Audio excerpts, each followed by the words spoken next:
السلام عليكم ورحمة الله وبركاته. إن الحمد لله نحمده ونستعينه ونستهديه ونستغفره ونعوذ بالله من شرور أنفسنا ومن سيئات أعمالنا. من يهده الله فلا مضل له ومن يضلل فلا هادي له. أشهد أن لا إله إلا الله وحده لا شريك له وأشهد أن محمدا عبده ورسوله. اللهم صل وسلم على محمد وعلى آله وصحبه والتابعين بإحسان إلى يوم الدين وبعد. Rabbi syarah li sadri, wahai Tuhanku, lapangkanlah dadaku ini, wa yassir li amri, dan permudahkanlah urusanku, wahlul 'uqdatam min lisani, dan uraikanlah kekeluhan lidahku, yafqahu qawli, supaya mereka memahami kata-kataku ini. Saudara-saudari, sahabat-sahabiah, muslimin muslimat, mudah-mudahan dirahmati dan diberkati oleh Allah Subhanahu wa taala. Pada malam ni kita akan sambung perbahasan kita berdasarkan kepada teks pengajian kita malam ni, iaitu fiqh manhaji.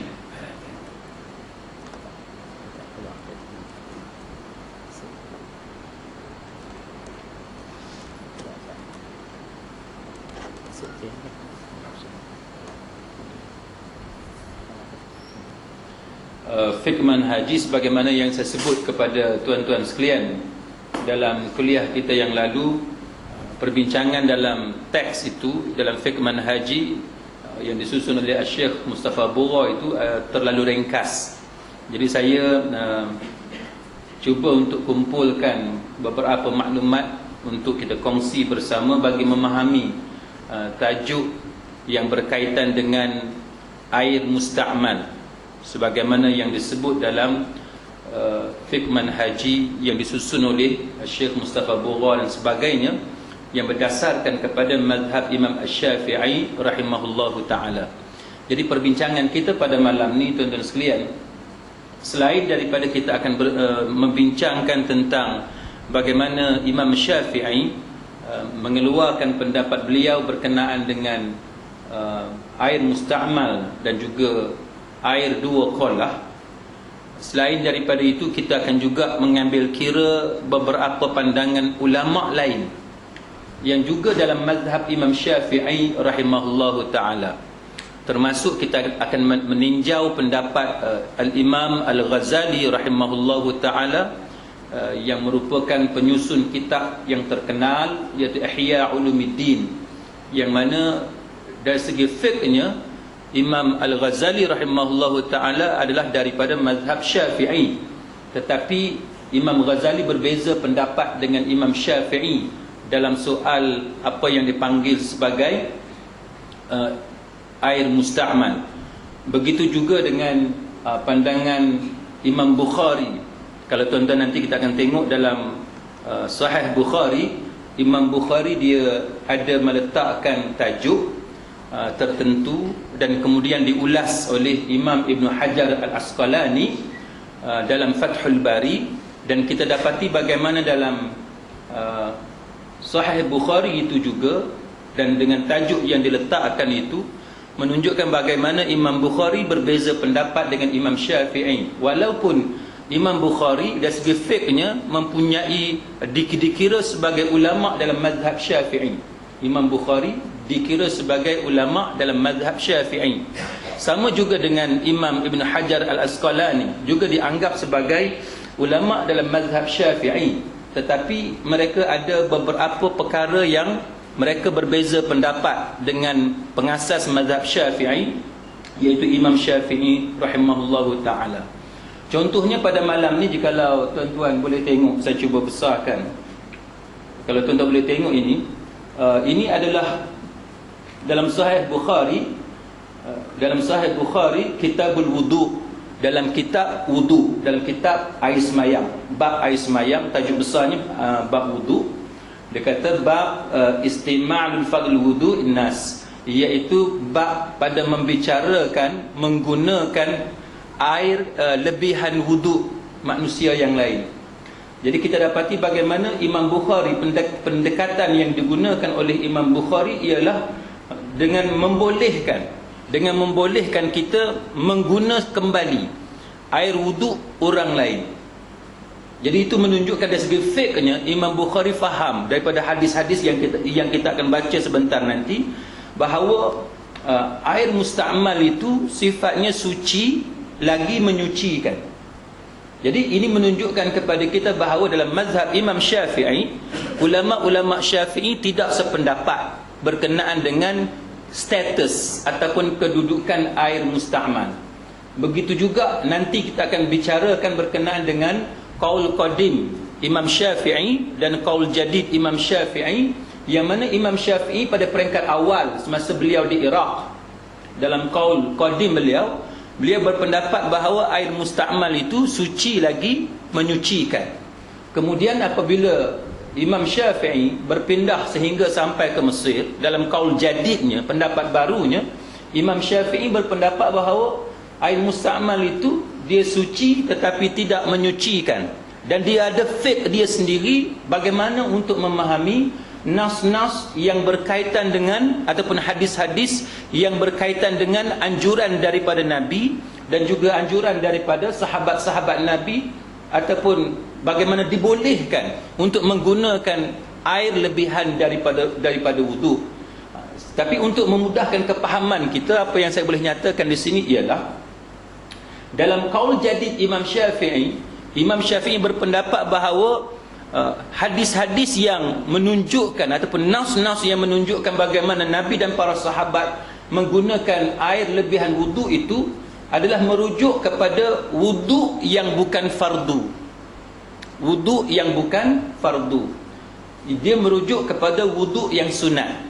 Maksudnya seperti tajdidul wuduk, kita memperbaharui wuduk. Katalah tuan-tuan datang sembahyang maghrib, nanti sembahyang isyak dalam pukul 8.30, wuduk kita ada lagi kan, wuduk kita ada lagi, tapi kita pergi ambil wuduk. Sunat kita memperbaharui wuduk. Wuduk itu hukumnya adalah sunat. Maka di sisi qaul jadid, pendapat baru Imam Syafi'i, dia berpendapat bahawa boleh ketika kita memperbaharui wuduk itu kita menggunakan air musta'mal. Itu satu pendapat. Satu lagi dia kata bahawa yang dimaksudkan bahawa boleh menggunakan air musta'mal itu, dia kata kerana air musta'mal itu dia bukan musta'mal dalam erti kata yang dipahami dalam fiqh Syafi'i, iaitu apabila kita basuhan yang pertama. Basuhan pertama tu wajib kan, basuhan kedua tu sunat, basuhan yang ketiga itu sunat. Maka menggunakan lebihan air wuduk pada basuhan kedua dan basuhan ketiga itu dikira bukan air musta'mal. Itu tidak dikira sebagai air musta'mal yang dipahami dalam qaul jadid mazhab Imam Syafi'i rahimahullahu ta'ala. Jadi itu lebih kuranglah keadaan yang kita akan bincang dalam 50 minit atau sejam kuliah kita pada malam ini, berkenaan dengan tajuk air musta'mal sebagaimana yang difahami di dalam mazhab Imam Syafi'i rahimahullahu ta'ala. Sidang hadirin mukminin, maka kalau kita tengok dalam tajuk ini, kita dapati bagaimana tajuk yang digunakan ialah bab isti'mali fadli wudu'in nas, wa amara Jarir bin Abdullah ahlahu an yatawadda'u bi fadli siwakihi. Jadi ini menunjukkan kepada kita bahawa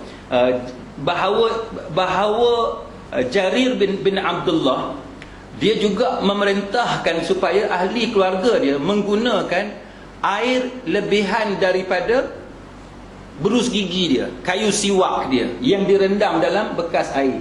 Bila direndam dalam bekas air itu, dan air itu dikira sebagai yang telah dicelup dengan kayu sugi dia, dengan kayu siwak dia, maka Jarir kata kepada keluarga dia bahawa air itu boleh digunakan untuk ambil wuduk. Nanti kita akan bincang berkenaan dengan tajuk ini. Baik. Maka muslimin muslimat sekalian, kita tengok dalam Fathul Bari, kita dapati dia ada beberapa riwayat yang agak panjang, tapi saya berpendapat ini agak menarik untuk kita bincang. Antaranya ialah sebagaimana asar yang disambungkan oleh Ibnu Abi Syaibah dan Daruqutni, serta selain daripada jalan Qais bin Abi Hazim dari Jarir radhiyallahu anhu yang kita cerita tadi, bahawa Jarir ini bersugi, dia bersiwak, lalu dia celup kayu sugi dia itu, kayu siwak dia itu ke dalam bekas air.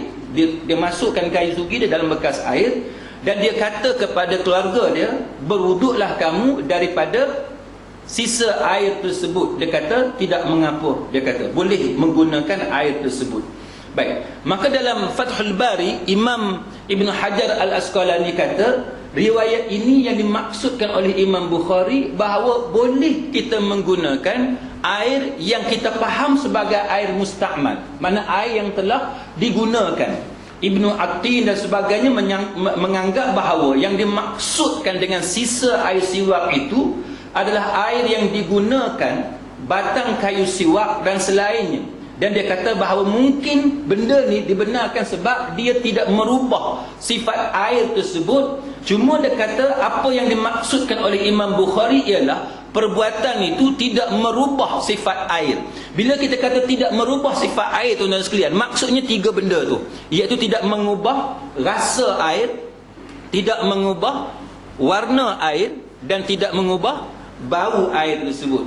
Dan dia kata maka dengan sebab kayu siwak tadi sifat dia tidak mengubah air itu, maka dia kata itu menyebabkan ia tidak terhalang untuk dijadikan sebagai air untuk kita berwudu.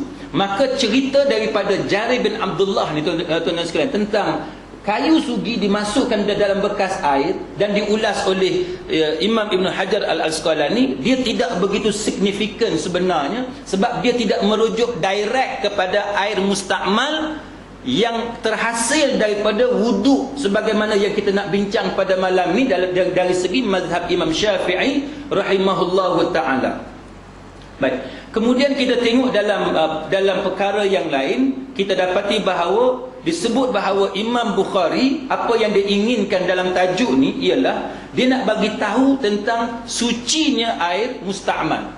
Imam Ibn Hajar Al-Asqalani dia kata bila Imam Bukhari dia letak tajuk macam tu tujuan dia nak bagi tahu kepada kita bahawa air musta'mal itu suci lagi menyucikan. Jadi kalau di antara kita yang kata bahawa dalam mazhab Syafi'i ni air musta'mal itu suci tapi tidak menyucikan, kita jawab ya, tetapi dia ada perbahasan, dia ada perbincangan. Ya, kenapa? Sebab kaul jadid, pendapat baru Imam Syafi'i kata ya. Tapi kaul qadim Imam Syafi'i masa dia di Iraq, dia kata suci lagi menyucikan, satu. Yang kedua, dia ada pendapat-pendapat lain, ulama-ulama lain yang tidak kurang hebat dalam mazhab Imam Syafi'i yang memahami bahawa air musta'mal itu sebenarnya suci lagi menyucikan, sebagaimana yang saya sebut tadi, iaitu pandangan Imam Bukhari, pandangan Imam Ibn Hajar Al-Asqalani, pandangan Imam Al-Ghazali rahimahullahu ta'ala dan sebagainya. Maka kalau kita nak tengok di situ, nama-nama yang saya sebut tadi, tuan-tuan sekalian, bukan calang-calang orang. Jadi kalau ada di kalangan kita yang berpegang kepada pendapat air musta'mal itu suci lagi menyucikan, kita tak boleh kata dia terkeluar daripada mazhab Syafi'i, tak boleh. Dia masih dalam mazhab Syafi'i. Kalau orang kata ni ajaran sesat, tak, ini bukan ajaran sesat, ini sebahagian daripada fiqh mazhab Syafi'i. Baik, kemudian kita tengok dalam hadis yang seterusnya, tuan-tuan sekalian, hadis 187, iaitu hadis حدثنا آدم قال حدثنا شعبة قال حدثنا الحكم قال سمعت أبا جحيفة يقول خرج علينا رسول الله صلى الله عليه وسلم بالهاجرة فأتي بوضوء فتوضأ فجعل الناس يأخذون من فضل وضوئه فتيمسحون به فصلى النبي صلى الله عليه وسلم ظهرا ركعتين والعصر وركعتين وبين يدي عنزة. Dia kata haddatsana Adam, dia berkata haddatsana Syu'bah, dia berkata haddatsana Al-Hakam, dia berkata aku mendengar Abu Juhaifah berkata kami berhijrah bersama-sama dengan Rasulullah sallallahu alaihi wasallam, lalu didatangkan air wuduk kepada Nabi. Maksudnya masa peristiwa hijrah dari Mekah pergi ke Madinah, tiba-tiba masuk waktu sembahyang, mana nak berhenti nak sembahyang. Jadi masa berhijrah tu berhenti nak sembahyang, maka dibawa air wuduk kepada Nabi kita Muhammad sallallahu alaihi wasallam, dan dia kata bila fa'utiya biwudu'in fatawadda, maka Nabi pun berwuduk.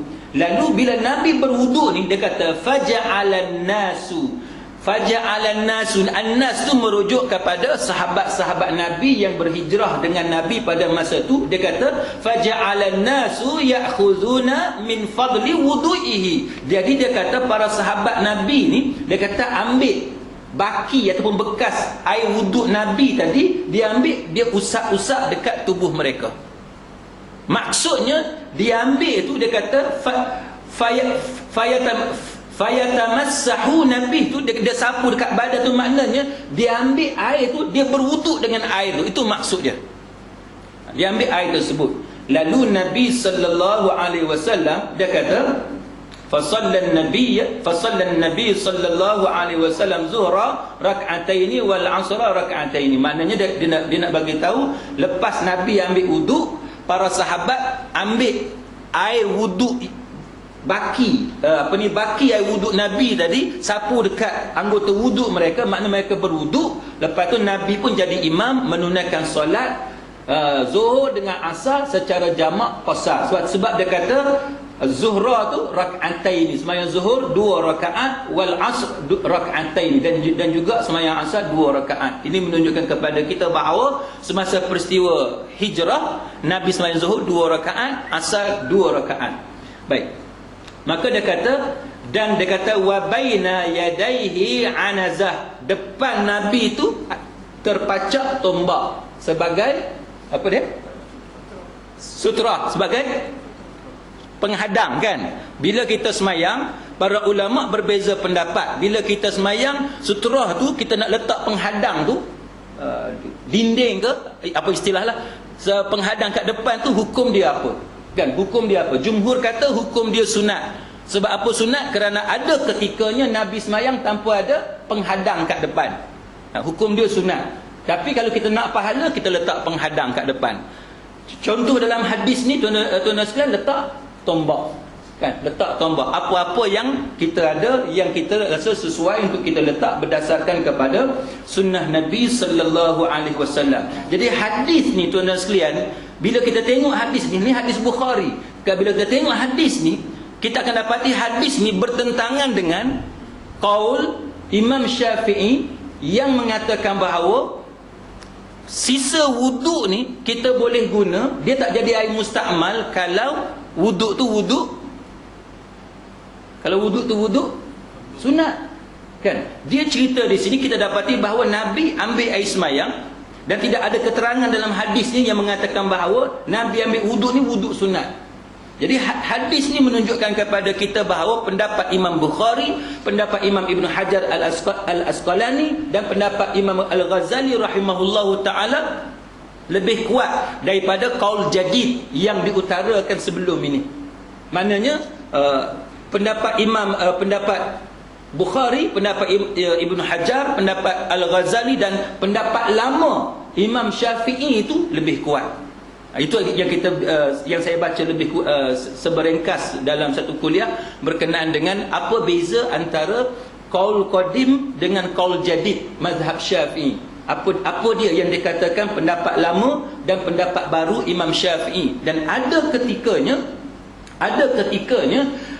para ulama Syafi'i kembali mentarjihkan ataupun memilih pendapat lama Imam Syafi'i. Ada ketikanya. Jadi itu menunjukkan kepada kita bahawa dalam mazhab Syafi'i ini, walaupun ada dua pendapat, pendapat lama dengan pendapat baru, kita tak boleh menganggap bahawa pendapat lama tu hendaklah dibuang. Tak boleh anggap macam tu. Sebab dia bergantung kepada dalil yang ada dan juga perbahasan para ulama selepas daripada Imam Syafi'i rahimahullahu ta'ala. Baik. Kemudian kalau kita tengok muslimin muslimat sekalian, dia ada satu lagi hadis Bukhari juga, waqala Abu Musa da'an Nabiy sallallahu alaihi wasallam biqadahin fihi ma. Yang ni saya rasa kita ada baca dalam kuliah kita yang lalu. Betul nampak tu? Saya rasa kecil sangat. Bila nak besarkan jadi separuh pula. Tak apalah. Setakat mana yang boleh. Baik, kalau tuan-tuan tengok hadis ni, kita ada baca sepintas lalu dalam kuliah yang lepas, di mana hadis ni menceritakan kepada kita, waqala Abu Musa da'an Nabiy sallallahu alaihi wasallam biqadahin fihi ma faghasala yadayhi wa wajhahu fihi wa majja fihi thumma qala lahu mashraba. Lalu dia kata qala lahuma ishraba minhu wa afrigha ala wujuhikuma wa nuhurikuma. Dia kata bahawa dalam hadis ni Abu Musa berkata Nabi sallallahu alaihi wasallam dia meminta air dalam sebuah bekas, lalu Nabi basuh tangan baginda dan wajah baginda, lalu dia bacakan sesuatu, maknanya jampilah, dia bacakan sesuatu dan menghembuskannya ke air tersebut. Lalu Nabi berkata kepada keduanya, minumlah air tersebut, lalu usapkanlah pada wajah dan leher kamu. Baik, minumlah air tersebut dan usaplah di wajah dan leher kamu. Hadis ni tuan-tuan sekalian, walaupun kita nak cakap tentang wuduk, tapi hadis ni juga menjadi dalil bahawa dalam Islam ada jampi. Hadis ni menjadi dalil bahawa dalam Islam ada jampi. Sebab Nabi dia baca, dia hembus pada air itu dan dia kata minumlah air itu dan usap pada wajah dan leher kamu. Baik. Tapi tuan-tuan sekalian, saya nak sebut di sini, kita ambil peluang, walaupun malam ni tajuk kita fiqh wuduk, bab berwuduk, bab kategori air, bab air mustakmal, tapi disebabkan kita terjumpa hadis ni, saya nak ambil peluang nak cakap sedikit tentang masalah air jampi. Bila kita belajar hadis yang macam ni tuan-tuan sekalian, dan juga fiqh jampi ni, kita kena tengok bahawa dalam hadis ni dan juga hadis-hadis lain, Nabi mengajar kepada kita yang kata air jampi ni ialah kita ambil air tu, kita baca pada air berkenaan. Tak, kita baca pada air berkenaan. Dalam hadis ni Nabi dia menghembuskan kepada air tersebut, kan? Dia hembuskan pada air tersebut. Jadi para ulama bila dia tengok hadis macam ni, dia kata bahawa jampi ada. Kan? Maksud jampi ni ialah kita ambil air tu kita baca. Kan? Kita baca dengan bacaan tertentu. Tetapi apa yang berlaku sekarang, muslimin muslimat sekalian, masalahnya ialah dalam kuantiti yang begitu banyak, macam mana jampi itu dibuat? Tuan-tuan faham tak maksud saya? Dalam kuantiti yang begitu banyak, yang telah dikomersialkan, macam mana air itu dijampi ataupun dibaca dengan bacaan Quran ataupun dengan doa-doa tertentu. Jadi kita bukan nak tuduh, tapi kita nak peringatkan kepada pihak yang mengusahakan perkara yang macam ni supaya berlaku jujur. Supaya berlaku jujur dan dia kena jaga quality control. Yang kita kata quality standard, quality control, nak jaga benda yang kita jual. Bila kita kata benda tu dibaca dengan Quran 30 juzuk, soalannya betul ke dibaca dengan Quran 30 juzuk dan sebagainya. Jadi dia kena jaga benda-benda macam tu yang kita tak maunya cakap je 30 juzuk tapi sebenarnya tak baca pun. Yang tu yang kita tak mau, tuan-tuan sekalian. Dia sama juga tuan-tuan sekalian, dalam Islam ni, dia sebab orang Islam ni dia mudah lari daripada landasan. Dia senang nak tergelincir daripada landasan. Contohnya yang kita pernah bincang sebelum ini berkenaan dengan berdoa madad ya Rasulullah. Kan, kita guna perkataan madad ya Rasulullah. Kita minta tolong dengan Nabi. Dalam Islam yang ada perbahasan ataupun yang ada ikhtilaf di kalangan para fuqaha ialah bertawassul. Bertawassul tu memang ada. Tu khilaf di kalangan para ulama. Khilaf macam mana? Khilaf kalau Nabi wafat, boleh tak bertawassul kepada Nabi? Masa Nabi hidup tak ada khilaf. Masa Nabi hidup semua sepakat kata boleh kita bertawassul kepada Nabi. Tapi bila Nabi wafat, boleh tak kita bertawassul kepada Nabi? Bertawassul kepada Nabi maksudnya ialah kita minta doa kepada Allah, tapi bertawassul dengan Nabi. Itu yang jadi khilaf di kalangan para ulama Islam.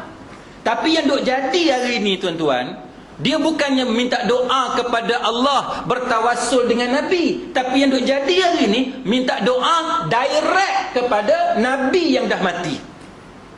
Tuan-tuan nampak tak maksud saya? Kan, kita tergelincir daripada landasan. Kita tidak lagi berada di atas landasan yang menjadi perbezaan pendapat. Kalau berbeza pendapat tak apa, kita berlapang dada.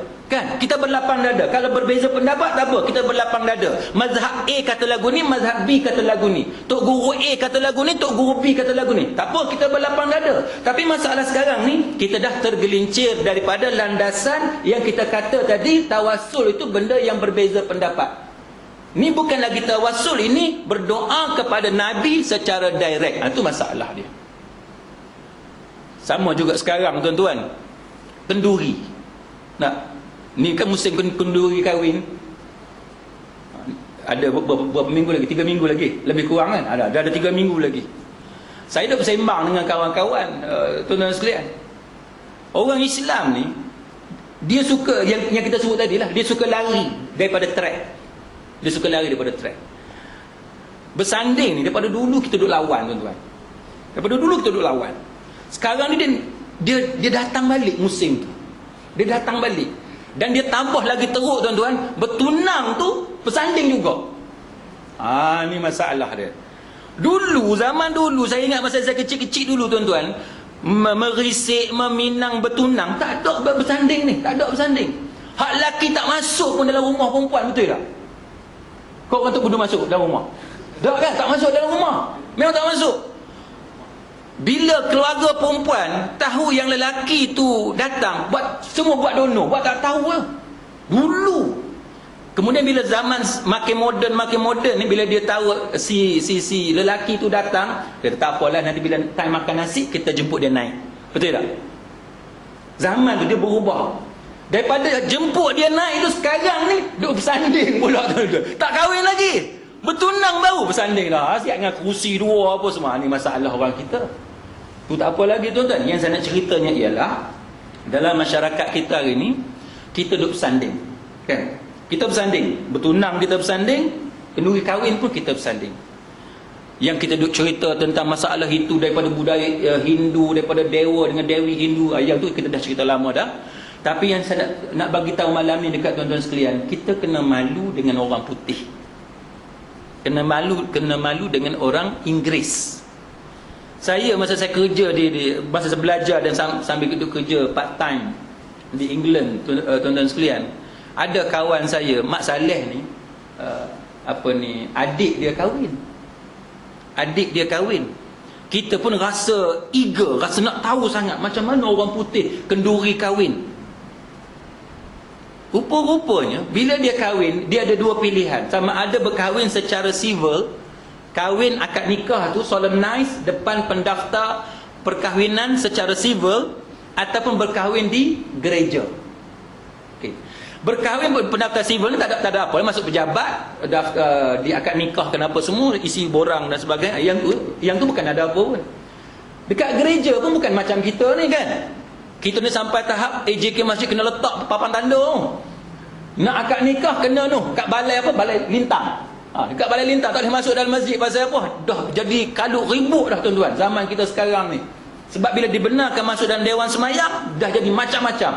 Terpaksa halang, jangan masuk dalam dewan semayang. Tapi orang putih tuan-tuan, dia kahwin di gereja, dia tak ada majlis apa pun. Dia betul-betul kahwin, akad nikah je di gereja. Lepas tu kenduri kahwin. Lepas akad nikah, kenduri kahwin. Lepas akad nikah di gereja tu, dia pun datang. Suami isteri tadi yang telah diakad nikah datang ke kenduri kahwin. Dekat mana? Dekat kedai makan, dekat restoran, dekat kafe. Berapa orang tuan-tuan sekalian, saya tengok ni, berapa orang yang hadir, saya boleh katalah lebih kurang ramai macam ni. Malam ni berapa puluh ribu orang malam ni. Lebih kurang macam malam ni. Kita kata 30 orang, 40 orang dah. Lebih kurang macam malam ni, tuan-tuan sekalian. Dia buat dalam tempat makan tu, kedai makan tu, dengan meja tu dia dah susun dah panjang, bakal duduk. Sebelum makan, tuan-tuan sekalian, keluarga pengantin lelaki bercakap sikit 2-3 minit, pengantin lelaki pun bercakap 2-3 minit, cerita macam mana dia jumpa pengantin perempuan pun bercakap 2-3 minit. Lepas tu habis makan. Lepas makan, semua pakat makan ni, selesai makan, tuan-tuan sekalian, semua pakat keluar pergi ke depan tu. Dah ada satu kereta yang dia ikat dengan tin-tin kosong. Tuan-tuan tahu kan, dalam cerita orang putih tu kan, dia ikat tin-tin kosong supaya bunyi bising kan. Lepas tu dia letak satu papan tulisan dekat kereta tu, just married. Just married. Jadi lepas habis makan, pengantin lelaki pengantin perempuan masuk dalam kereta tadi, dia pun bawa kereta tu, bunyi bising duduk keliling kawasan tu je. Habis, selesai. Nak tanya tuan-tuan sekalian, antara perkahwinan orang putih dengan perkahwinan orang Melayu di Tok Bedu ni, hak mana lebih Islamik? Tuan-tuan abang kat saya, hak mana lebih Islamik? Depa ke kita lebih Islamik? Jangan cerita bab Kristian tu lah, kita cerita bab cara dia buat kenduri tu. Padahal orang putih ni tuan-tuan, dia tak ada agama. Dia ingat dekat Kristian, dekat gereja tu masa nak kahwin je, dia tak ada agama. Tapi cara dia buat kenduri sangat simple. Dan cara dia buat kenduri, tuan-tuan sekalian, sangat menjimatkan wang, tidak membazir, dan hanya panggil orang hak perlu je. 30-40 orang cukup lah. Just nak announce kata dia kahwin. Ada sahabat kita kata apa? Ustaz, orang putih tak apa Ustaz, dia pelik apa, dia duduk berzina hari-hari. Dia jawab betul pula. Habis orang Melayu tak berzina. Ini bukan qazah tau, ini bukan qazah. Saya tak sebut nama siapa-siapa. Orang Melayu tak berzina tuan-tuan. Tuan-tuan nak tahu, cuba tuan-tuan tanya pejabat agama. Kalau masuk hotel-hotel murah tu, berapa banyak yang kita dapat tangkap dari segi qarinahnya, syahadah tak ada, dari segi qarinahnya kita tak boleh kata benda lain kecuali sudah berlaku perzinaan. Tapi kita tak mau tuduh lah. Jadi muslimin muslimat sekalian, itu masalah dia. Orang-orang Islam dalam negara kita hari ini sebenarnya kita banyak lari daripada landasan. Baik, balik kepada hadis ni, muslimin muslimat sekalian, maka cerita dia ialah bahawa jampi tu boleh. Jampi tu memang ada contoh daripada Nabi sallallahu alaihi wasallam, tapi kita buat setakat mana yang Nabi tunjuk dekat kita. Jampi macam tu je. Yang duk jadi masalah ni kerana kita sentiasa tergelincir daripada landasan. Baik, siapa yang pernah disembur wajah dia oleh Rasulullah sallallahu alaihi wasallam, dia kata bahawa Ibnu Rabi', dia kata bahawa Ibnu Rabi' yang dimaksudkan bahawa wajah dia telah disembur oleh Rasulullah sallallahu alaihi wasallam. Baik, kemudian kita tengok dalam hadis-hadis lain, muslimin muslimat sekalian, kita dapati bahawa cerita juga lebih kurang sama, bahawa Nabi sallallahu alaihi wasallam berwuduk, dan aku minum daripada bekas wuduknya, dan aku naik di atas belakang di belakang Rasulullah sallallahu alaihi wasallam, dan aku melihat cincin ataupun tanda kenabian di antara dua tulang belikat baginda itu, yang bentuk dia tu seperti burung merpati putih. Begitulah juga hadis-hadis yang lain, muslimin muslimat sekalian, menunjukkan kepada kita bahawa ini adalah nas yang kuat yang dibawakan kepada kita oleh Imam Bukhari dan juga diulas oleh Imam Ibn Hajar Al-Asqalani tentang banyaknya dalil yang menunjukkan bahawa air musta'mal itu adalah suci lagi menyucikan. Kalau tuan-tuan tengok dalam hasyiah Fathul Bari ni, dia kata qauluhu bab istimali fadli wudu'in nas, bab pada menceritakan tentang menggunakan air lebihan wuduk orang lain. Dia kata ai fit tatahhur. Ini menunjukkan kepada kita wal murad bil fadl ma'ul ladhi yabqa fi zarfi ba'da al faragh. Maknanya bila kita ambil wuduk tu hak lebihan tu. Hak lebihan tu boleh kita ambil untuk kita sambung wuduk kita. Contoh lagu ni, bila tuan-tuan ambil wuduk, tuan-tuan basuh muka, kan? Basuh muka, kita ada janggut. Kita ada janggut kan? Jambang. Lepas tu kita basuh tangan. Tiba-tiba air kita tu tumpah, habis. Ataupun masa kita tengah ambil air paip tu, tiba-tiba air paip dipotong. Kita tak teringat yang PBA dah bagi notis, kata pukul 11 atau pukul 12 air tak ada. Kat mana kita nak ambil air sedangkan kita ambil wuduk dah separuh dah? Maka ada dalil lain yang menunjukkan bahawa saki baki wuduk tu yang ada pada janggut kita tu, kita boleh ambil untuk sambung wuduk tadi. Tu tak nampak? Itu untung siapa ada janggut tebal. Siapa hak tak ada janggut payah sikit dia nak ambil kat mana kan? Dia nak ambil kat mana? Siapa hak janggut dia tebal tu ada senang. Dia istilah orang Kelantan dia lurut. Istilah orang Penang apa? Lurut juga. Dia lurut janggut dia tu. Tangan dia tu basah dengan air lebihan wuduk, dia boleh sapu dekat kepala dia, kan? Lepas tu dia lurut lagi sekali, basah tangan dia tu, dia boleh sapu dekat kaki dia. Nak cerita apa dia? Daripada dalil ni kita nak cerita apa, tuan-tuan? Nak cerita senangnya Islam ni. Itu yang kita nak cerita. Jadi kita belajar fiqh ni, tuan-tuan sekalian. Kenapa saya cuba bawa pendekatan ini kepada tuan-tuan? Kenapa saya tak bawa satu pendapat qaul jadid Imam Syafi'i? Sebab saya nak bagi tahu kepada tuan-tuan bahawa selain daripada pendapat Syafi'i, Imam Syafi'i dia ada pendapat lama dia, yang mana pendapat lama dia di Baghdad, di Iraq tu, tuan-tuan sekalian, disokong dan ditarjihkan oleh Imam Bukhari, ditarjihkan oleh Imam Ibn Hajar, ditarjihkan oleh Imam Ghazali rahimahullahu ta'ala. Sebab apa saya sebut ketiga-tiga nama ni, tuan-tuan sekalian? Kerana ada di kalangan kita mungkin dia lebih rasa percaya kepada Imam Ghazali berbanding dengan Imam Bukhari. Setengah orang pula dia kata Imam Bukhari lebih baik. Maka kita sebut beberapa nama supaya kita ni tahu bahawa perbezaan pendapat ini berlaku kepada ramai ulama. Dia bukan berlaku antara dua ulama, dah. Dia berlaku kepada ramai ulama. Mereka mempunyai pelbagai pandangan.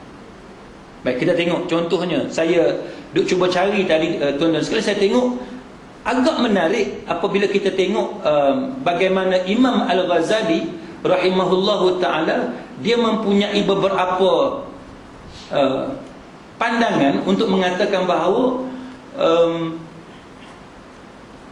dalil yang diguna pakai oleh Imam Syafi'i itu mempunyai beberapa kelemahan. Baik, mempunyai beberapa kelemahan. Antaranya, kalau saya boleh sebut kepada tuan-tuan sekalian, sebelum kita terus kepada pendapat Imam Al-Ghazali rahimahullahu ta'ala, kita tengok bagaimana pandangan yang diguna pakai oleh Imam Syafi'i rahimahullahu ta'ala dengan melihat kepada istilah air dua kolah. Baik, saya sebenarnya kecil, kalau jika masih boleh cari skrin besar, kan? Jadi supaya orang kat belakang tu boleh nampak clear, kan? Yang kat belakang boleh nampak tak? Tak boleh, kan? Tak apalah. Nanti kena cari apa bajet baru. Skrin besar, nanti kita tengok skrin besar supaya ada manfaat.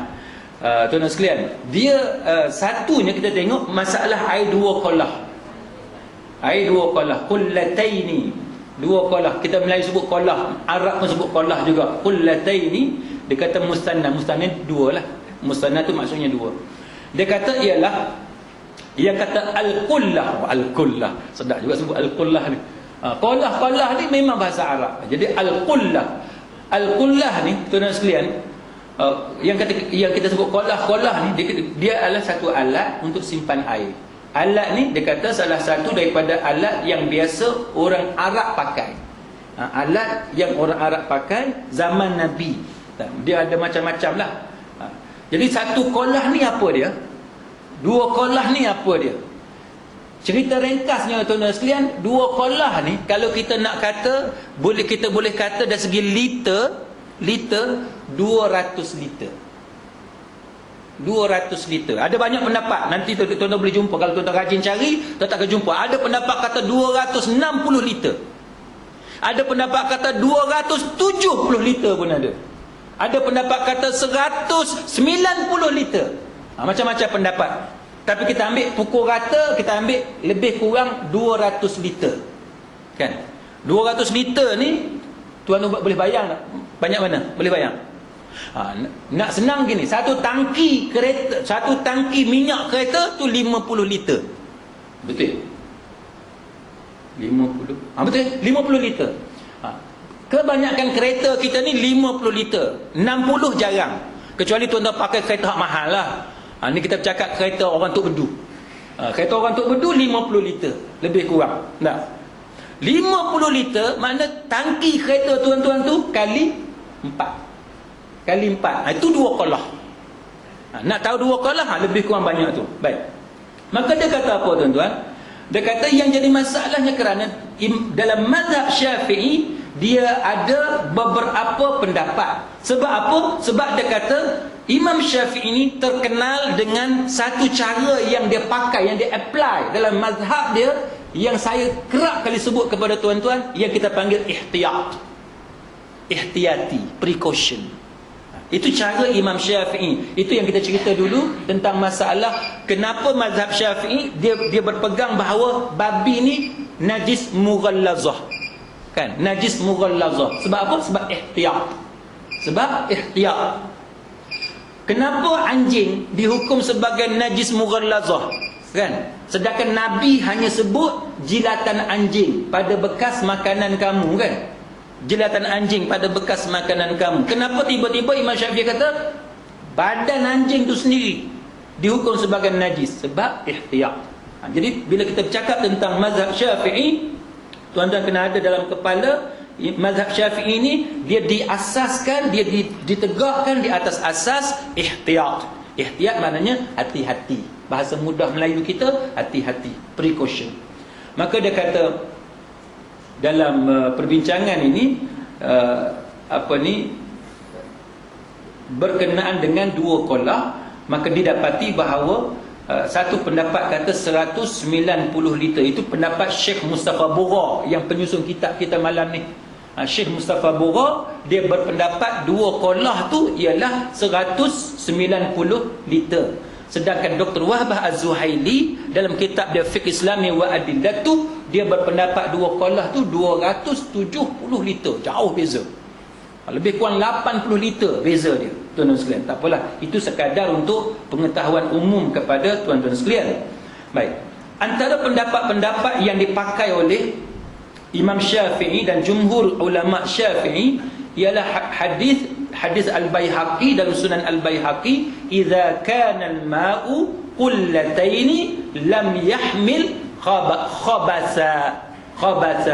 Dia kata bila air tu idza kana al-ma', bila air tu qullataini, cukup 2 kolah, lam yahmil khabasa, dia tidak membawa khabas. Khabas apa dia? Tak tahu. Khabas ni kotoran, dia tak dikira sebagai najis. Baik, dalam hadis ni maka dia kata kalau 2 kolah, maka kalau sifat air itu tidak berubah, maka air tersebut dikira sebagai tidak najis. Baik. Maka dalam pendapat Imam Syafi'i ni dia sebut bahawa Imam Al-Ghazali rahimahullahu taala kata apa? Dia kata aku berharap mazhab Imam Syafi'i seperti mazhab Maliki. Siapa kata ni? Imam Ghazali. Imam Ghazali ni siapa dia? Salah seorang daripada ulama mazhab Syafi'i. Imam Ghazali ni kata, dia berharap, dia kata mazhab Imam Syafi'i ni sama macam mazhab Malik, mazhab Maliki. Pasal apa? Pasal air. Pasal apa? Pasal air. Walaupun sikit maknanya walaupun tak cukup 2 kolah, dia kata tidak menjadi mutanajis kecuali salah satu sifatnya berubah. Anda faham tak? Maksudnya lagu ni, kalau air ni, tuan-tuan sekalian, kalau air banyak ni pun, nak tiba-tiba jatuh tai cicak, tuan-tuan sanggup buat ambil semayang? Sanggup tak sanggup cerita lain. Okey, sanggup tak sanggup cerita lain. Tapi boleh tak buat ambil air semayang? Boleh. Ustaz mana boleh cakap gitu? Sanggup pun nak kena bincang juga kan. Cerita sanggup tu cerita lain. Sebab apa tuan-tuan? Dia cerita lagu ni. Macam tuan-tuan makan bubur lah, bubur. Bubur ni tuan-tuan suka tak bubur? Orang Penang panggil apa? Bubuk. Bubuk. Bubuk. Bubuk ni tuan-tuan selera tak tengok? Selera kan? Muai suka tak? Oh suka kan? Saya pun suka, tuan-tuan pun suka. Tapi ada orang dia tak selera tengok muai, tengok bubur, dia tak selera. Termasuk bibik saya tuan-tuan. Bibik saya ni daripada Thailand tu. Ni cerita lama, cerita zaman ada bibik dulu. Dia pergi dekat dapur tu tuan-tuan. Dia pergi tengok, dia buat macam tu. Dia pergi bayang bubur tu macam muntah. Kan? Kita ada selera ke tak ada selera ke? Soalannya bubur tu halal tak? Halal. Sama juga tuan-tuan. Ayam. Tuan-tuan makan mentah ke masak? Masak. Boleh tak makan mentah? Mana boleh kan? Mana boleh? Itu bukan masalah halal haram. Masalahnya kita tak selera untuk makan ayam yang mentah. Sama dengan ikan. Ikan mentah, boleh tak makan ikan mentah? Boleh. Tak ada masalah. Cuma kita yang tak ada selera nak makan ikan mentah. Tapi halal tak? Makan ikan mentah? Halal. Ikan kembung, dia ratah mentah. Kita tengok tak ada selera, tapi ada orang boleh makan. Kerupuk mentah, tuan-tuan makan tak kerupuk mentah? Makan? Tuan-tuan serupa dengan saya. Kerupuk mentah. Kebanyakan orang tak boleh makan kerupuk mentah. Tak ada selera. Tapi halal tak kerupuk mentah? Halal. Sama dengan benda ni tuan-tuan. Air banyak ni. Najis masuk, tapi dia tak berubah sifat air. Kita tak ada selera ke, boleh habis wuduk ke, itu tak penting. Yang penting boleh tak? Jawapan dia boleh. Jadi Imam Ghazali kata, dia harapan dia kata mazhab Syafi'i ni dia macam mazhab Maliki. Pasal apa? Dia kata sebab air dalam mazhab Maliki walaupun sikit, maknanya tak cukup 2 qalah. Tapi kalau sifat air tidak berubah, dia kata maka boleh kita ambil wuduk, dikira suci lagi, menyucikan. Dia kata sebab apa? Sebab dia kata kalaulah disyaratkan 2 qalah, dia kata kalau disyaratkan 2 qalah atau lebih supaya tidak menjadi mutanajis, tidak menjadi air yang bernajis, padahal dia kata air tadi merupakan satu keperluan asasi manusia. Air merupakan keperluan asasi manusia, maka dia kata itu akan memberi kesulitan kepada manusia. Dia kata, dan itu akan menimbulkan was-was. Siapa yang kata ni tuan-tuan? Imam Ghazali rahimahullahu ta'ala. Dia nak supaya kita ni tak jadi berat, satu. Yang kedua, tak jadi was-was. Orang kita terbalik. Orang kita belajar kitab Ihya, belajar kitab Hikam Ibnu Athaillah dan sebagainya, belajar tasawuf hebat-hebat tinggi-tinggi ni tuan-tuan sekalian, makin kuat was-was. Betul tak? Makin kuat was-was. Terpijak lantai sikit, kena basuh ni, kena basuh. Pasal takut ada najis dekat simen. Pasal apa? Konon-kononnya belajar kitab Ihya. Konon-konon belajar kitab Hikam Ibnu Athaillah. Konon-konon duk belajar kitab Penawar Bagi Hati. Nak jaga hati bersih apa semua ni, sampai tahap kena sikit je kena pergi basuh. Sedangkan Ibu Imam Al-Ghazali rahimahullahu ta'ala, dia kata apa? Dia kata kalau kita syaratkan 2 qalah ni, dia kata ini memberatkan satu. Yang kedua, dia kata ini akan menyebabkan manusia ni akan jadi was-was. Baik, dia ada beberapa alasan tuan-tuan sekalian. Dia ada beberapa alasan kenapa dia kata bahawa dia lebih suka memilih, kenapa dia mentarjihkan, dia memilih mazhab Malik. Sebab apa? Satu alasan dia, kita tengok. Satu, dia kata tidak ada riwayat daripada para sahabat tentang masalah air yang kurang dari 2 qalah dan bagaimana menjaga air tersebut daripada najis. Padahal dia kata tanah Arab ni air dia sikit. Tuan-tuan perasan tak? Dekat tuan-tuan pergi umrah kan, ada betul-betul singgah dekat transit dan sebagainya, dia akan tulis itu tak sesuai untuk diminum. Kan? Tak sesuai untuk diminum. Pasal apa tuan-tuan? Sebab kos untuk menyediakan air ni, air bersih ni, air untuk basuh dan air untuk minum ni, dia pecah dua tu pasal kos dia tinggi. Sebab tu air minum lain, air yang bukan untuk diminum lain, sebab dia nak jimatkan kos. Kita di Malaysia ni mewah dengan air. Jadi Imam Ghazali, alasan dia yang pertama sebab air di tanah Arab ni dia terlalu terbatas. Jadi kalau syarat 2 qalah ni sangat berat, dia kata. Tambah pula tak ada dalil yang terang cerita pasal 2 qalah ni. Tak ada dalil yang terang. Melainkan kalau ada pun dia cerita bab lain, satu. Yang kedua, kalau ada pun hadis tadi tak sampai tahap sahih yang boleh dijadikan hujjah. Dia kata lepas tu pula, dia kata air ni pula tempat disimpan dia biasanya tempat yang budak-budak duk main. Tempat yang budak-budak duk main. Yang mana air tu dengan senangnya dia boleh jadi air mustakmal, dia boleh jadi air bernajis. Kalau nak ikut definisi 2 qalah yang biasa kita pakai dalam mazhab Syafi'i. Jadi Imam Ghazali dia tak setuju. Jadi kita cerita benda ni tuan-tuan sekalian supaya tuan-tuan nampak bahawa dalam masalah 2 qalah ni, dia di kalangan mazhab Syafi'i itu sendiri ada perbahasan yang panjang lebar. Belum kita pergi mazhab lain, belum kita pergi mazhab Malik, belum kita pergi mazhab Hambali dan sebagainya, belum lagi. Kita masih dalam mazhab Syafi'i. Ulama-ulama Syafi'i sudah pun berbincang panjang lebar, dan ini antara ringkasan yang boleh kita tengok. Baik, itu satu. Kalau tuan-tuan perasan, tuan-tuan masuk bilik air, rumah kawan kita dan sebagainya, kadang-kadang dia punya baldi tu kan, baldi mana ada tinggi tak, rendah kan, budak-budak duk masuk, duk main air apa semua. Boleh tak kita guna air tadi untuk ambil wuduk? Boleh tak? Boleh kan? Boleh lah, selagi kita tak nampak dengan biji mata kita berlaku benda yang tidak melayakkan untuk kita ambil wuduk. Padahal kalau ikut logik lah, budak tu boleh masuk dalam berendam tak? Budak tuan-tuan, baldi tu dia buat kolam renang. Setelah dia tengok masuk khabar kan, ada hak mati kan, dia terjun dalam tu.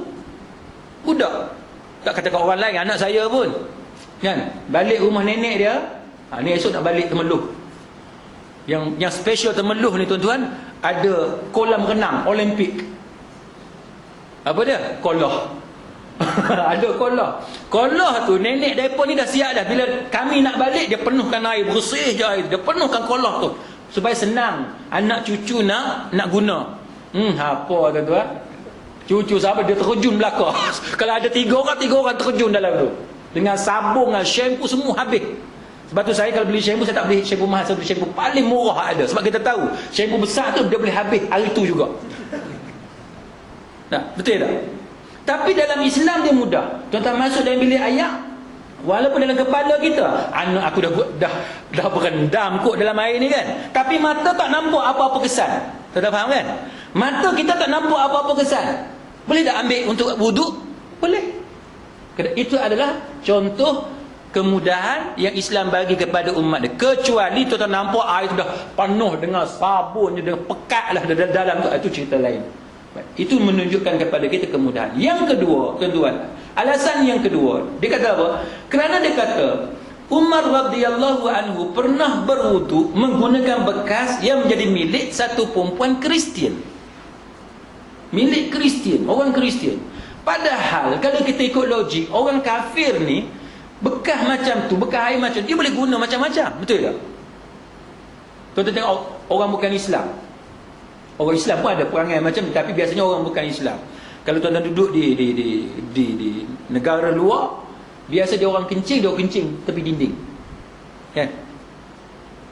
Siapa yang kencing tepi dinding ni? Geng-geng hak mabuk. Dia kencing je tepi dinding.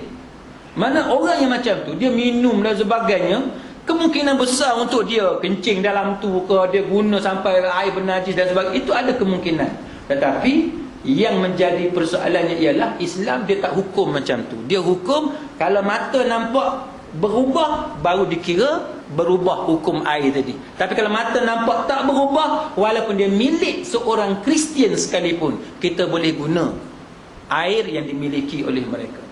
Yang ketiga tuan-tuan, bahawa Rasulullah sallallahu alaihi wasallam pernah membiarkan seekor kucing minum daripada bekas dia padahal kucing itu baru habis makan tikus. Ni pun kita pernah bincang sebelum ni, kan? Kita kahwin, ada cerita kita kahwin jadi cerita lain pula. Katalah orang lain kahwin, dia kahwin dengan Cina mu'allaf. Orang Melayu panggil Cina mu'allaf lah. Baru masuk Islam. Bila dia masuk Islam? Semalam. Akad nikah hari ini. Masuk Islam bila, tuan-tuan? Semalam. 3-4 hari lepas, ada tak kemungkinan dia makan babi? Ada kan? Saya pernah tanya kawan saya, dia lelaki, dia masuk Islam. Masa kami di UIA, saya tanya dia, masa hang Cina hang pernah makan babi tak? Oh, aku Cina memanglah makan babi, dia kata. Dah aku Cina, dia kata, aku Buddha, dia Buddha masa tu, Buddha, Cina Buddha, memanglah aku makan babi. Saya tanya dia, sedap tak babi? Oh, sedap, dia kata manis. Dia kata, babi sedap, dia kata manis. Jadi apa yang kita expect? Kalau dia Cina, Buddha, dia masuk Islam, sudah tentu dia ikut lazimnya di Malaysia kita ni yang kita nampak makan babi lah. Tapi ada Islam suruh dia basuh mulut dia. Bila dia memeluk Islam, dia lafaz syahadah, kita kahwin dengan dia, kita suruh dia basuh mulut. Ada tak? Tak. Kan? Tak payah cerita kahwin lah, nanti orang perempuan marah kan. Kita cerita pergi kat pasar Tasik Gelugor. Kan, pasar Tasik Gelugor ni, kan kita beli ikan dengan Cina, kita beli ikan dengan Melayu. Ada Melayu pun ada kan. Melayu pun ada. Tapi antara tempat yang kita biasa beli dengan Cina pun pernah beli dah. Cina pegang dah ikan tu. Pegang kan. Cina tu makan babi tak? Oh Ustaz, jangan cakap gitu Ustaz, nanti kami was-was. Was-was apanya? Tak payah was-was. Tanya dia, betul tak makan babi? Betul yang makan babi. Tapi ada tak kita disuruh habak kat Cina tu, sebelum hang pegang ikan aku, hang samak dulu tangan? Tak ada kan? Tak ada. Walaupun dia makan babi, secara lazimnya dia makan babi, tetapi bila dia pegang daging ke ayam juga lah, ikan lah, bila dia pegang ikan, udang apa semua, sotong semua tu, kita tak ada pun balik pergi samak, kita hanya letakkan bawah air macam biasa, kita basuh macam biasa kan. Itu menunjukkan kepada kita bahawa benda itu tak termasuk dalam perkara yang diwajibkan kepada kita. Panjang masa ni. Imam Syafi'i berpendapat bahawa air yang dipakai untuk menghilangkan najis hukumnya tetap suci jika sifatnya tidak berubah. Jadi apa beza dengan air yang kena najis dengan air yang dialihkan ke najis? Bukan yang ni tajuk lain. Yang tu tajuk lain. Dia cerita dia macam ni, tuan-tuan. Kalau tuan-tuan perasan atas lantai air itu mengalir. Kan? Air itu mengalir. Bila air itu mengalir, najis di bawah, air yang mengalir daripada atas. Kan? Air mengalir daripada atas. Air yang di atas tu dikira najis tak? Ini tuan-tuan faham ke tak tuan? Air mengalir daripada belah sini, dia mengalir ke belah sini. Tuan-tuan faham kan? Daripada belah kanan saya ni ke belah kiri saya, air itu mengalir.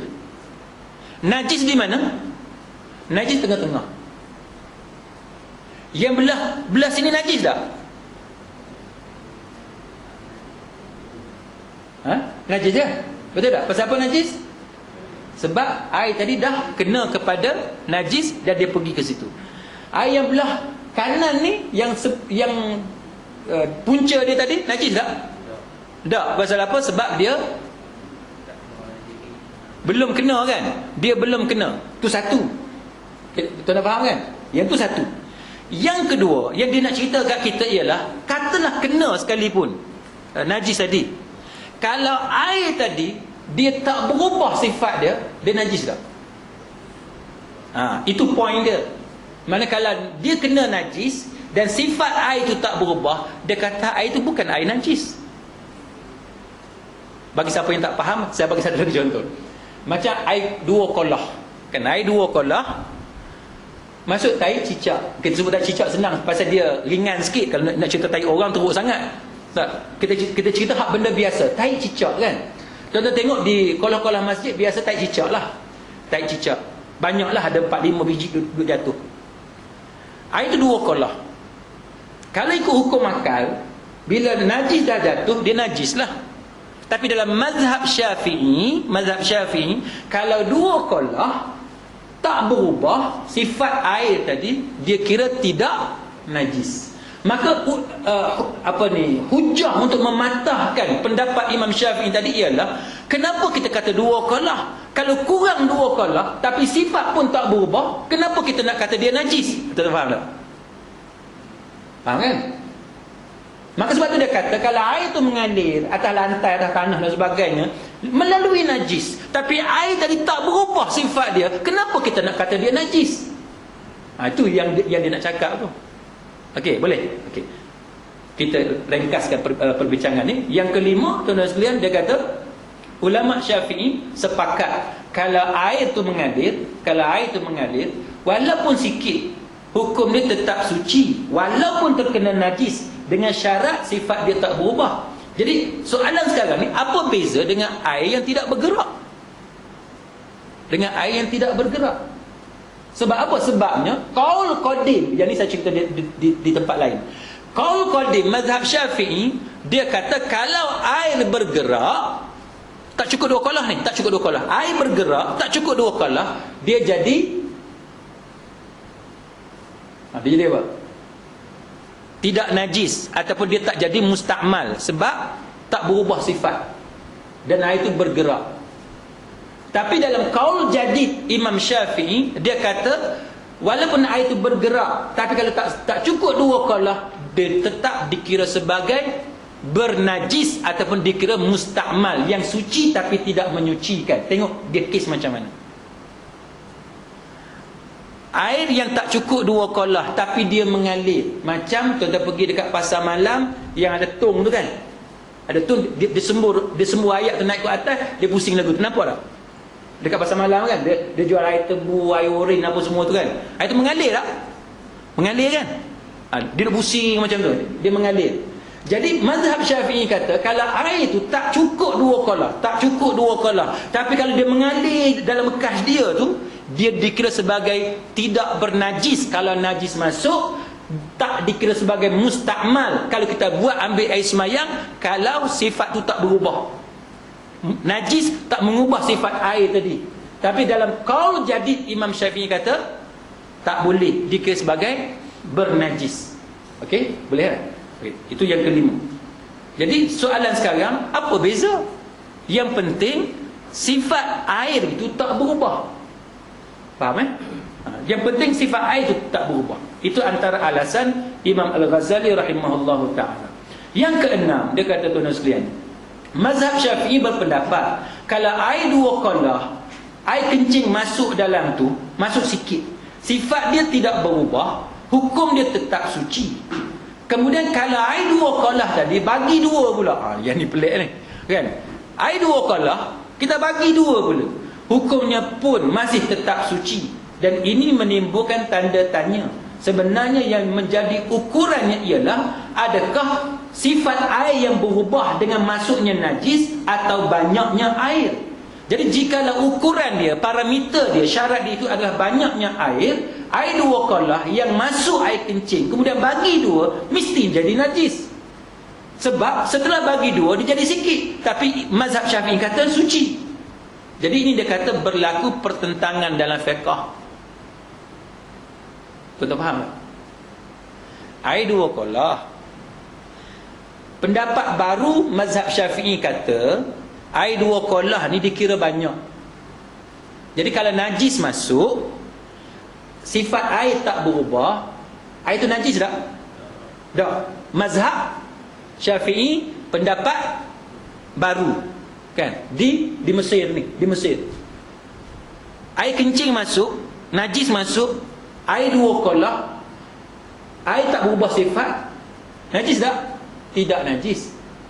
Sekarang kita bagi dua air tadi, kita bagi dua air tadi, ataupun bagi empat, ataupun bagi lima, tak kira lah, kita bagi air tadi. Sifat apa air tu? Najis ke tak? Tak kan? Tidak. Itu maksud dia. Jadi ukuran dia sekarang ni apa dia? Sedangkan najis tu masuk banyak tu juga. Katalah tuan-tuan curah air kencing dalam air dua qalah, Tuan-tuan curah air kencing banyak ni dalam 2 kolah. Air tadi najis tak? Tidak najis kalau tidak berubah sifat. Lepas tu kita bagi 2. Air 2 kolah. Jadi 1 kolah, 1 kolah. Kira macam mana? Tidak najis. Sebab apa tak najis? Itu masalah dia. Jadi isu dia sekarang bukan masalah 2 kolah. Isu dia sekarang ialah sifat air. Jadi kalau sifat air itu tak berubah, maka walaupun dia tak cukup 2 kolah, ulama-ulama Syafi'i termasuk Imam Al-Ghazali rahimahullahu ta'ala, dia mentarjihkan pendapat lama mazhab Syafi'i. Baik. Yang ketujuh, bahawa kita dah biasa pergi ke tandas awam dan sebagainya, bekas air itu orang pakat guna. Ramai orang pakat guna. Jadi itu menunjukkan kepada kita bahawa boleh kita guna air tersebut jikalau tidak nampak perbezaan sifat-sifat yang ada pada air berkenaan. Jadi muslimin muslimat sekalian, kita berhenti setakat itu. Mudah-mudahan ada manfaat di sisi Allah Subhanahu wa taala. Saya buka soalan kalau tuan-tuan ada sebarang soalan.